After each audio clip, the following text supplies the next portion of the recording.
en étant lucide sur certains dérapages parfois dans la conception de cette ouverture, mais qui demeure absolument indispensable.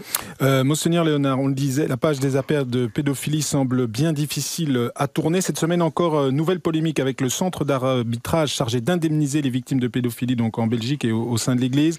Certains témoignages laissent penser que l'Église achèterait le silence des victimes. C'est ce que dit un député SPA, indemnisation des victimes contre silence. Est-ce que c'est ça qui se passe ? Vraiment pas. J'ai été très surpris de lire sur Internet cette intervention de M. Lantait.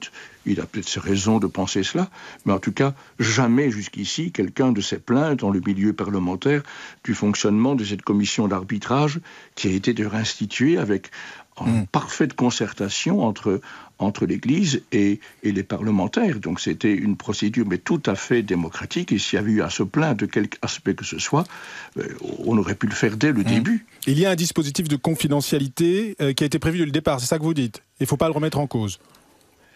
Mais c'est ce qui était prévu, pas par l'Église, mais ce qui était prévu dans les contacts que les deux évêques référendaires, Monseigneur Bonny et Monseigneur Arpidi, ont eu avec le monde, avec la commission parlementaire spéciale pour traiter ce problème. Non, je ne vois pas pourquoi il y a maintenant une polémique sur quelque chose qui était fait en plein accord entre les deux parties concernées. Allez, 3 ans, autre sujet, 3 ans de prison pour le majordome du pape pour avoir divulgué des documents confidentiels du pape. Il dit, lui, avoir agi par amour de l'Église afin de démontrer que le pape était coupé des réalités, était enfermé par son entourage. Est-ce que cette affaire ne démontre pas, André-Joseph Léonard, que l'institution Vatican manque de transparence ?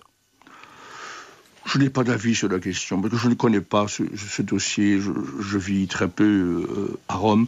Je n'ai aucune information directe sur ce qui s'est passé, ce qui se passe. Et donc, sur les choses que j'ignore, je préfère, et il y en a beaucoup, sur les choses que j'ignore,